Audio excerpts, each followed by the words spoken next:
Você é advogado, eu não fiz nenhuma dessas declarações. Tá na mídia... Não. Tá na mídia é o seguinte, você tá culpando alguém. Verbaliza a declaração que eu vou responder. Vai lá, verbaliza. Exatamente. Ipsis literis, por favor. Exatamente. Tá errada? Porque eu não tô nervoso. Então, mas foi a minha leitura. Ela tá errada. Mas se você lê, tá escrito assim, ó, vida, aí você lê morte, você leu errado. Não, mas foi... A leitura sua tá foi errada. você transpareceu pra mim aqui. Isso, de novo, chama percepção, é coisa sua. Ah, então. É minha mesmo. A primeira coisa é que a ansiedade de vice é só de candidato que quer ser vice. Então a ansiedade é dele. Era bom você fazer essa pergunta pra ele. Vai lá. Pablo, eu vou pegar 3 frases que você usou aqui durante o nosso bate-papo. Você disse há pouco que é o storytelling que move o mundo. É claro. Você, na resposta anterior, disse que os 400ões de São Paulo deveriam ter medo de você, porque você vai ensinar quem está nas classes sociais mais baixas a melhorar. E você, algumas semanas atrás, fez críticas ao presidente Bolsonaro quando ele declarou apoio ao Nunes. E agora, no começo da nossa entrevista... Verbaliza a crítica, por favor. Você falou que não precisaria nem do Lula, nem do Bolsonaro. Nenhuma dessas... Você é advogado, eu não fiz nenhuma dessas declarações. Tá na mídia... Não. Tá na mídia é o seguinte, você tá culpando alguém. Verbaliza a declaração que eu vou responder. Vai lá, verbaliza. Exatamente Ipsis literis, por favor. Exatamente essa. Qual foi? Você não precisava nem do Lula, nem do Bolsonaro, que políticos eram iguais e que você seria... E o que nós precisamos? Sozinho não, com o povo. Preciso de Deus e do povo. Mas vamos lá, deixa eu terminar a minha. Então, peraí, só um pouquinho. Peraí, só para não embolar com as pessoas. Aí eu volto no storytelling. É o seguinte, primeira coisa, essa fala que você está trazendo foi quando eu fui candidato a presidente da República e eu resolvi isso com o Bolsonaro. Você disse recentemente. Não, Quando o Bolsonaro declarou apoio ao Nunes. Não. Você está confundindo e acompanhando o tweet de 2022. Não, isso aí eu não falei. Estou acompanhando o Twitter, eu vi nas suas redes, inclusive. Não, você não viu porque eu não escrevi isso. É por isso que eu pedi para você verbalizar para saber de onde você tirou. É o seguinte, eu resolvi isso com o Bolsonaro, apoiei ele, fui financiador da campanha dele, ajudei ele, tá tudo resolvido entre eu e ele. Você viu, foi tweet, é tipo fofoca na internet, eu te entendo. Não foi, mas vamos lá. Então prova, pega aí e mostra. É só você mostrar. Não tô criando animosidade, só que você tá pondo... Posso fazer a minha pergunta? Deixa eu terminar de responder. Você acabou de verbalizar que eu falei isso agora. Você tá intempestivo, doutor. Tá. Para quem tá assistindo, intempestividade, no mundo jurídico, eu também sou jurista, posso ajudar você que tá assistindo, é quando alguém fala uma coisa que tá fora do tempo. Isso aconteceu em 2022. Resolvi isso com o Bolsonaro e não disse nada disso. Sobre ganhar uma eleição, quem ganha sempre é o povo e não é o candidato. Então vamos lá, vamos terminar a primeira resposta, a gente volta no storytelling, você complementa a pergunta. O que nós precisamos entender é muito simples. Quem ganha é o povo. 63% das pessoas declaram aqui na cidade de São Paulo que não vão seguir orientação de padrinho político.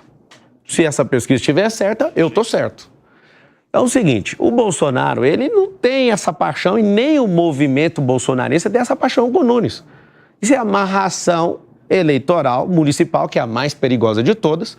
Gente que é de direita apoia PT em alguns lugares no Nordeste por conta de conveniência e a gente entende. Agora, de quem que eu preciso? Eu preciso do povo. Muito simples. A Kramer acabou de falar, você tinha uma expectativa. Não, é ela que tinha expectativa e ela que fez essa pergunta. Eu não tinha essa expectativa. Não falei isso pro Bolsonaro e não falei isso para ninguém. Fui lá, peguei alguns conselhos dele, 3 conselhos, ele me deu 3, eu já executei 1 e estou terminando de executar o 2. E se der certo eu executar o 3º, a gente vai vencer a eleição. Então assim, meu irmão, cuidado com essa verbalização, porque ela foi intempestiva. Ela aconteceu, meia verdade o nome disso aí. O público pode acessar. Não, o público não pode acessar não, você que tem que provar. Até sugiro você pôr seu Instagram, provar e eu vou lá e comento. Nossa, me desculpa, você tá certo, eu não verbalizei isso. Vamos lá. Você a outra sobre o storytelling. É que eu não falei. Você falou que o storytelling move o mundo. Claro. 3 ponderações suas. Em determinado momento você disse que São Paulo tem alguns 400ões, não foi esse o termo, mas foi o que você... Faz o favor de, quando você abrir aspas, não colocar palavras na minha boca. Não falei isso aí. A terceira coisa que você está fazendo. Não, tudo bem. Não tá bem. Quando você verbaliza... Não, só um pouquinho. Bem, como é que você chama, doutor? Cássio. Cássio, deixa eu te explicar uma coisa. Quando você abrir aspas sobre uma pessoa... Sim. Você jamais verbaliza em verdade. Então você não disse falei que São Paulo 400. tem muito riquinho. Não foi o termo, mas que São Paulo tem muito Eu riquinho. também não falei riquinho. Se você quiser verbalizar a minha fala, você vai falar o jeito que eu falei. Ou então você fala, eu na minha axiologia acho que você falou isso. Axiologia, quem fala a palavra, verbaliza a palavra. O termo, mas então se não lembra, pergunta direito, não abra aspas, fala a sua cabeça. O storytelling move o mundo é isso mesmo. Você tem essa preocupação com essas pessoas pobres, numa evidente insinuação, colocando elas contra os ricos de São Paulo, que foi uma tática histórica do PT. Não é uma é isso que eu estou dizendo, por isso que eu estranhei, por isso que me marcou. Agora sim. Foi historicamente uma tática do PT. Agora sim, você está falando da sua inversão emocional. Deixa eu terminar. Deixa ele concluir, senão vocês vão ficar discutindo. Não as é pessoas usar que nos ouvem pela rádio não conseguem compreender. Não é usar o storytelling para cravar uma bandeira contra ideais, eventualmente, aos quais você é contrário? Vamos lá, então. Agora, é porque, assim, a gente ia criar uma animosidade porque você abriu aspas e inventou palavras que eu não falei. E rapidamente, eu acho que você está mencionando a entrevista que ele deu no dia 6 de junho para o UOL, porque lá na entrevista... Eu não falei essas palavras, quatrocentões, ele está inventando. Não, estou falando de agora. Não, os quatrocentões você mencionou agora. Vamos lá, então. Nessa entrevista você mencionou o seguinte: não fui buscar apoio do Bolsonaro, não pedi nada a ele. Eu falei isso aqui hoje. Conheço o capitão e ele não gosta que as pessoas lhe peçam nada. Ele é um cara que tem repulsa a isso. Não fui lá fazer nenhum pedido, saí de lá com a cabeça erguida. Almocei com ele, passamos umas 2 horas juntos. Eu nunca jamais fui lá para lhe pedir apoio. 0. Não fui pedir medalha. Foi ele quem me deu e fiquei muito honrado. Fui pedir conselho. É essa entrevista que você está mencionando, Acácio? Não, mas foi concedida no dia 6 de junho de 2024. É diferente, que é no segundo turno, caso vocês, não fui atrás do apoio do Bolsonaro. A linha ideológica dele é contraditória do Nunes, que tem o partido amarrado com o PT. É isso. Ou seja, o que você leu não é o que ele falou. Essas foram as aspas, mas... mas o que você está falando é outra coisa e ele estava trazendo outra. Assim, vamos de forma republicana baixar aqui a energia. Só peço para todas as vezes que você direcionar a palavra abrindo aspas com o meu nome, não inventar coisas. Só isso. Eu usei um termo, não exatamente o termo seu. Mas você fez a ponderação nesse sentido. Por 3 vezes você fez isso. Mas vamos continuar o debate sobre o storytelling. Como que eu vou ficar contra os ricos se eu sou super rico? Super rico, para quem está assistindo, é a configuração de pessoas que têm mais de 30 milhões de dólares de patrimônio. Como que eu estou dizendo isso? Agora, vamos ensinar matematicamente que 86% de todos os herdeiros vão queimar a fortuna dos seus pais. E se você me assistir, eu não tenho problema nenhum. Você vai ver eu sempre falando isso. Agora, governar para rico, rico não precisa de governo. O rico, ele precisa que ninguém atrapalhe ele. Eu deixei isso claro aqui, doutor. Falei mais cedo. Agora, o que nós temos que fazer com nossa disposição política e máquina pública? Abençoar o pobre. Promover o pobre. Para quê? Para ele deixar de ser alguém que fica sendo enganado o tempo inteiro por políticos. É só isso. Não tem nada de colocar rico contra pobre. Isso é coisa da esquerda, ficar com essa bandeira. Doutor, você fez a pergunta, estou respondendo para o senhor. Eu não estou com essa bandeira. Mas às vezes você está me dando a oportunidade de tirar isso da cabeça de alguém. Eu não tenho essa bandeira. Quem divide o país é quem ideologicamente quer diminuir a potência da nação. Nós temos que abençoar o rico para ele continuar prosperando e ele falar assim, toma aqui mais emprego, para dar a chance para as pessoas terem acesso a isso e falar, deixa que eu resolvo. Eu também vou gerar emprego e fazer a maior escalada social que a gente já assistiu na história. Então é muito simples. De todo o meu coração, eu quero que você que está assistindo entenda. Nós não podemos colocar ninguém contra o outro, nós somos um só povo. Estava lá no CEPAC, o tanto de gente do Sul me agarrando, obrigado pelo que você fez no Sul. Não fiz sozinho. Mais de 2.000 pessoas estão nesse movimento que eu encabecei. Mas lembra de uma coisa, nós somos um só povo. Mas você parou lá em São Paulo. Mas a gente tinha que ter parado lá no Panamá, se você for brasileiro, e ajudar lá onde precisar. Então a grande verdade é que eu não sou a favor disso. Agora, o mundo sim é movido a storytelling. O Lula saiu da cadeia com storytelling, tirou o mandato do Deltan com storytelling, quase conseguiu tirar, se não tivesse um grupo forte político, o Moro, se não tivesse um grupo igual a União, ele tinha perdido o mandato dele de senador. O storytelling move o mundo. Vocês que assistem novela, vocês não estão assistindo novela. Aquilo ali é para vender roupa e aquilo ali é para fazer propaganda. A maioria dos jornais também vende propaganda. A concessão pública brasileira, ela obriga 2 horas de transmissão de telejornal, de todo mundo tem canal de televisão. Você acha que jornal dá dinheiro? Dá dinheiro vendendo o quê? A propaganda. Então tem que vincular essa propaganda com a notícia. Então a gente não está no país das maravilhas, a gente tem que aprender a ler, e eu queria que o povo todinho soubesse disso. Se você soubesse, você não vai emocionar com esse romancismo que tem aí do PT e companhia e pessoal que quer ferrar esse país inteiro. Mas Marçal, recentemente houve uma reportagem da revista Veja falando um pouquinho sobre os processos que as suas empresas têm. São várias empresas que renderam dezenas de processos, se não me engano, cerca de 100 processos. Alguns estão sob sigilo, outros dão conta de processos trabalhistas e etc. Como é que você recebe ou avalia a quantidade de processos que você tem hoje? 98% dos processos, principalmente trabalhistas, no mundo inteiro, está num país chamado Brasil. Deve ser por isso que grandes companhias foram embora e a gente está sem os empregos hoje.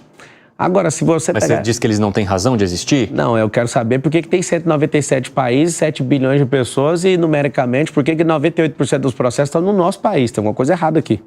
Fazem de tudo para as empresas não estarem aqui. Quem vai perder é o povo. Mas tudo bem. A maior parte dos meus processos são consumidor. Eu tenho publicado 61 livros. Às vezes o livro não chega, tem um extravio, a pessoa vai lá e processa, eu vou lá e indenizo, entrego mais do que ela pediu. Se você fizer a pesquisa direitinho, porque você ficou só na headline, é interessante essa headline. Você imagina um grupo multibilionário só com 100 processos. Geralmente quem tem um grupo do meu tamanho, né, no tamanho, a envergadura das nossas companhias, tem 5 mil. Uhum. A gente tem muito pouco processo porque a gente não... Você acha que interfere a forma como eu te fiz a pergunta? Não. Não? Eu só estou te falando que se você perceber... eu posso perceber, mas isso interfere como eu te fiz a pergunta? O que isso muda? Não, a forma como eu te fiz a pergunta interferiu? Não, porque você pediu para se eu checar todos os processos direitinho, isso interfere? Não, é porque se você for checar, você vai ver que é da defesa do consumidor. Ah, sim. Não é que interfere. Você falou que eu vi só o headline. Não, mas é porque... Não, mas eu estou te perguntando, esse espaço aqui é para isso também. E eu estou te respondendo. É por isso que eu não trouxe uma tese antes. Você tem tantos processos X e assado. Não, eu estou perguntando para você. E eu estou respondendo. De onde são esses processos e por quê? Eu quero ouvir a tua resposta aqui. Eu não quero ouvir a sua resposta baseada em outras publicações. Não, mas o que eu for responder é a minha resposta. Exatamente, por isso que eu estou te perguntando. E eu estou te respondendo. Por favor. Não faltou a resposta, já está respondido. Não, exatamente. Mas por que você pede para eu ler headline, então? Não, eu não falei para você... Não pedi, não. Eu falei que você só leu até aí. Não, tudo bem. Posso ter lido ou não, mas isso não interessa. Eu estou te perguntando por que eles eu não sei por que você está... Não sei por que você está preocupado, mas eu já respondi. Não estou preocupado, não. E o que eu respondi, então? Não, eu estou te perguntando por que eles existem. São processos de consumidores, existem processos trabalhistas, mas eu quero saber um pouco mais. Por que alguns processos, por exemplo, ocorrem sob sigilo e por que são... Tem que perguntar para o juiz. E por que são tantos processos? Tantos? Um grupo multibilionário ter 100 processos, pergunta para os advogados aqui se isso não é um milagre. No Brasil, isso é um milagre. O que foi, Nelson? Já que estamos no assunto do processo... Acho sobre o que você perguntou sobre a questão do sigilo, se você quiser falar com o corpo jurídico, pode ficar à vontade, dou acesso, mas tem que perguntar para o juiz, é ele que coloca isso. É porque viralizou esses dias, Pablo, uma questão envolvendo seus processos e não aqueles que você responde. Mas você falou aqui, inclusive na Jovem Pan, no Pânico, que você nunca processou alguém... Até aquela data não tinha processado, o único processo era público, que era por conta da candidatura de presidente. Então, aí começaram a aparecer pessoas pesquisando processos que você seria o autor e estavam até te cobrando judicialmente. Você quer esclarecer? Como é que Quero esclarecer, você esqueceu? Já veiculou, não esqueci, já respondi, inclusive, você ouviu ou não? Você falando sobre os processos que você respondeu na resposta anterior. Não, acabei de responder, porque você não prestou atenção, vou repetir. Então só para ficar claro. Então vai lá. Quando eu te perguntei, você respondeu, no meio da minha pergunta, que até aquele dia você nunca havia processado alguém. Sim. Posteriormente... não sei se nos dias seguintes, alguém entrou com uma ação judicial contra você, demonstrando que antes do início do programa, do dia que você esteve aqui no Pânico, você já tinha processado anteriormente. Ou seja, o cara juntou e você fez uma nota pública tentando esclarecer. Tentei, eu consegui. Eu dei a clareza da nota porque muitas pessoas vão se aproveitar disso. A gente está no Brasil. Simples. Os processos que aconteceram até aquela data são de natureza pública, ou seja, era para poder ir no debate da Band, era contra a Rede Globo de televisão, porque me tirou de uma sabatina. Não processei ninguém, é um processo público, é em favor do povo, até aquela data. Como eu percebi uma manobra de algumas pessoas tentando tirar proveito, e várias, das 100 ações, desconta 20, se você quiser saber. Você desconta 20, é a ação de pessoas que estão se aproveitando dessa fala. Cobrando milhões, não é isso? Pode fazer à vontade. Tá muito simples. Peraí, deixa ele terminar. O que eu fiz foi, eu não tinha processado até aquela data. Só que agora, depois do Rio Grande do Sul, eu decidi que eu vou processar todo mundo e todo o dinheiro eu vou enviar para o Rio Grande do Sul para reconstruir aquele lugar. Agora, nós estamos num país onde as pessoas não gostam de produzir por si mesmas. Elas querem tirar o proveito de alguém. Então, realmente teve, e as ações todas estão caindo, porque as pessoas bonitinhas, elas têm um dinheiro, vai lá e ainda mente no judiciário, e eu estou caçando todas, ela vai lá e pede assistência gratuita do judiciário para cobrar uma aposta, que eu nem fiz com elas. Eu fiz um desafio e a pesquisa, de novo, está muito nítida. Todos os processos até aquela data era sobre questões públicas, minha candidatura, que inclusive o CNPJ é da campanha eleitoral. Não é meu. Eu realmente, até aquela data, não tinha feito movido nenhum processo contra ninguém. Zero. Inclusive, até com a sua pré-candidatura, veio à tona o caso em que seu nome aparece lá em 2005, em Goiânia, em envolvimento que eles falam ali de formação de quadrilha, furto qualificado. Zero possibilidade de ter mexido com isso. E aí... qual é a explicação que o senhor dá? Porque, mais de uma vez, essa questão ela aparece nos momentos em que o senhor protagoniza algo. Muito simples. O que aconteceu lá em 2005, Muito simples. Pablo Marçal? É simples. Eu trabalhei para um cara arrumando computador para ele. Eu não tinha nenhum recurso. Esse cara me pagava, sei lá, R$400 e um dia eu respondo um processo criminal por causa disso. Não tenho nenhum conhecimento de quadrilha nem de ninguém. Não tinha dinheiro para pagar advogado. Eu vim realmente da família pobre que não tinha condição. Esse processo correu à revelia, se você for investigar direitinho, é isso que eu peço, assim, não é contra você. A gente gosta, a gente não, né? A mídia gosta de pegar uma... Ele acabou se esfarelando depois, o senhor não... Só pra você ter uma ideia, nem advogado constituído tinha. Sim. Foi a revelia, do tanto que eu não tinha nem uma ligação com aquilo e nem tinha dinheiro para pagar. Então, assim, eu nunca toquei em nada dos outros, zero. Meu pai me ensinou a ser homem. E se alguém provar que eu toquei, eu vou devolver. Cadê alguém falando disso? Então, esse processo realmente aconteceu. Sim. Eu fui processado por 13 anos. Isso foi muito dolorido para mim. Eu odeio injustiça. Esse negócio mexeu tanto comigo, assim, que se eu ver uma pessoa praticando injustiça, eu vou para cima. Então, realmente aconteceu. Eu trabalhei, fui inocente em trabalhar para uma pessoa que eu não sabia o que ela fazia. Simples. Monteiro, você tem alguma questão? Não, eu queria esclarecer esse ponto também, porque assim, Marçal, tem um ponto interessante que é o seguinte: você é um empresário bem-sucedido, né? Você falou aqui várias vezes das suas empresas, o que você já ganhou, e entrou na política. Então é normal que daqui para frente vão fazer o escrutínio na sua vida. Põe para fuder. Vão abrir a sua vida, vão começar a buscar processo aonde tem, aonde não tem. E eu queria saber de você o seguinte: existe algo que ainda não surgiu e deve surgir? Existe alguma coisa que você quer mostrar para as pessoas aqui agora, nesse momento aqui? Cara, eu já medi exatamente a fundura do lugar que eu tô entrando. Eu tô me cercando de gente que tem fogo também. Não tem como você sair ileso da política. É igual você entrar no Tietê. Infelizmente, não é um negócio de dignidade, não é um negócio que você chega e fala, eu vou e nada vai acontecer. Eu tô preparado para eles quebrarem algumas empresas minhas. Esse povo realmente está me cercando de todos os lados. É muito ruim, por exemplo, o governo pegar o COAF, pegar o CARF e começar a fazer uma desossa na sua vida. É muito ruim eu não pegar nenhum real de dinheiro público, ir lá fazer doações do meu próprio dinheiro e um dia acordar, né, para a campanha eleitoral de 2022, não pedir dinheiro para ninguém, cara. Não peguei um real de dinheiro público. Você está falando sobre a investigação da Polícia Federal, lá da campanha, da doação de campanha. É porque as pessoas vão ver alguém que é correto no que faz e vão... Isso é uma técnica chamada phishing. A minha esposa, lá no banheiro de casa, quando a Federal estava lá, ela falou, agora você vai largar com esse negócio de política, né? Porque não tem lógica a gente estar vivendo isso aqui. Você não precisa disso. Aí eu virei para ela e falei, agora é que eu tô afim. Porque isso aqui é uma tentativa de parar aquilo que a gente está fazendo. Mas ele está falando de Phishing Expedition? Phishing Expedition. O que está acontecendo? Eu fui ajudar o Bolsonaro, e aí que está o grande detalhe. Não tem mágoa nenhuma. Fui ajudar ele, entrei numa lista de 70 pessoas do governo. Essa lista é arrebente com todo mundo. Eu estou nessa lista. E eles mandaram lá para ver, não acharam nada. Os policiais, mas cadê os documentos? Pelo amor de Deus, nós estamos na era digital. Cata os computadores e vão ver. Não acharam nada. E não vão achar nada, porque a única coisa que tem na operação é eu doei o dinheiro para minha campanha e ao invés de pegar um táxi aéreo... Para a tua? Sim, para mim, é meu dinheiro, meu. Todo dia um repórter pergunta, quem está pagando o combustível do seu helicóptero? Ele é movido a energia solar, caralho. Não pode. Então esse povo fica o dia inteiro. É uma sede por dinheiro público, você não pode pôr seu dinheiro. Aí o que aconteceu? Ao invés de eu pagar R$30 mil a hora de um helicóptero, eu já tenho minhas aeronaves. Eu fui lá e paguei a minha, fiz certinho, conforme a lei. Eu sou jurista, não sou bobo. Só que aí vamos fazer o seguinte, a opinião pública importa, então vamos soltar isso aqui. Cara, quando você for perceber, eu sou uma das pessoas mais injustiçadas, mas eu não peço ajuda pra ninguém. Para ser político no Brasil, você tem que tomar Gardenal ou fazer o MEDP, que é um treinamento de inteligência emocional que vai acontecer dia 23 e 24 de julho, que você pode aguentar a pressão. Até o curso ele está vendendo aqui.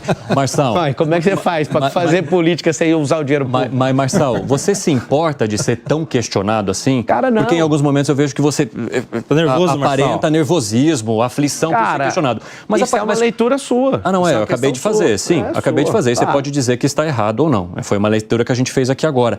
Mas eu quero saber de você se ao assumir ou ter a possibilidade de assumir um cargo público que vai te fazer ser muito questionado o tempo todo, destroçado o tempo todo, se isso te parece ruim, se isso te incomoda. Posso aproveitar? Cara, pode. Posso aproveitar a deixa dele aí? Até porque nós temos em São Paulo um Tribunal de Contas do município e os últimos 4 prefeitos entraram de alguma forma em conflito com o tribunal, eventuais ações do tribunal que eles discordavam. Então os prefeitos de São Paulo historicamente estão sujeitos a uma cobrança maior que outros prefeitos de cidades menores, né? Só para complementar o que ele ponderou. Então tem as questões judiciais e eu também te faço a pergunta sobre a questão de ser questionado por jornalista, pela imprensa, em sabatinas, em debates.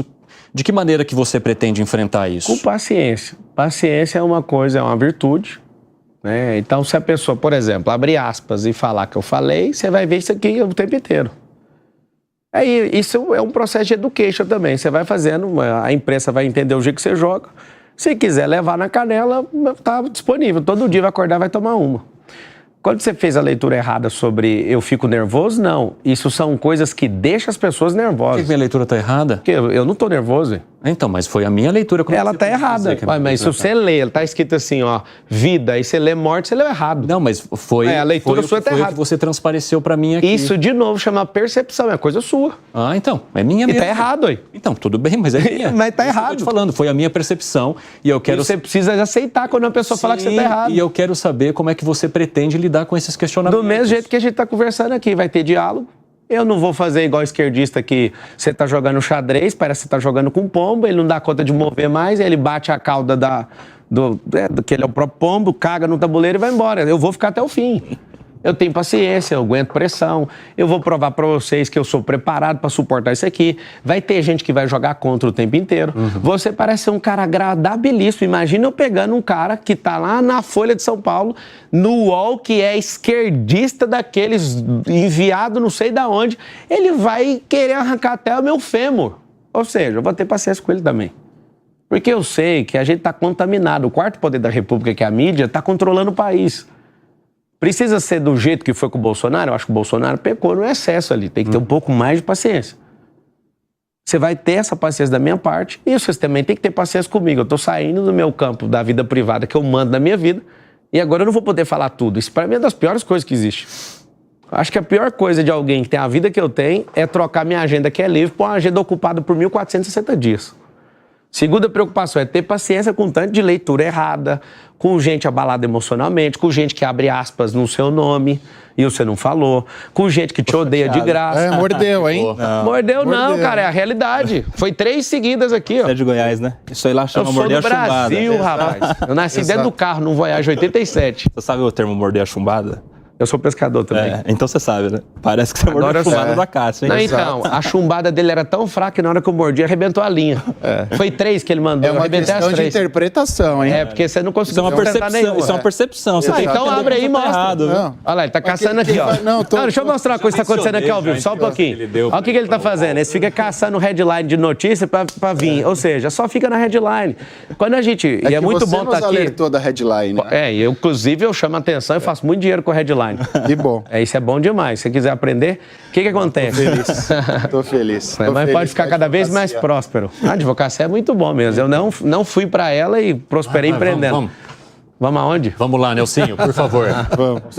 Vocês estão monopolizando aqui o programa e a gente tem mais perguntas para serem feitas. Vamos lá. Só para falar que eu estou muito satisfeito de estar aqui, viu? Esse aqui é um bom treino. Vai lá, Nelsinho. Ô, Pablo. Diga. A gente está vendo aí um movimento acontecendo, você mexeu na pesquisa aqui, a a campanha, a corrida eleitoral pela Prefeitura de São Paulo, movimentou inclusive a formação de algumas chapas, e a sua chapa ainda não está sendo discutida a respeito do seu vice. Quem não está discutindo? Pelo menos publicamente. Todo dia. Publicamente, calma. Publicamente, a gente não está vendo quem são os cotados ou não. Agora, por exemplo, com essa ideia do União Brasil talvez aderir à sua campanha, o Milton Leite, que é o presidente municipal, tinha se colocado à disposição do Ricardo Nunes para ser vice dele. Você aceitaria o Milton Leite como seu vice? E se não, quem seria um outro nome aí cotado para ser o seu vice? Já que a gente está se aproximando das convenções. A primeira coisa é que a ansiedade de vice é só de candidato que quer ser vice. Então a ansiedade é dele. Era bom você fazer essa pergunta para ele. Segundo. Mas dele certamente haverá. Eu quero saber da sua se você aceita. Então, é o seguinte, eu ainda não conversei com ele. Então tem que ter uma primeira conversa. Então não tem resposta para uma coisa que eu nem conversei. Se ele está viabilizando isso, né, que ele construa isso e está tudo certo. Que eu sei, tem mais de 20 pré-candidatos, emocionalmente falando, que querem sentar nessa cadeira poderosa de vice. Eu não sei para que o vice faz até hoje, né? É uma reserva, né, para caso acontecesse alguma coisa.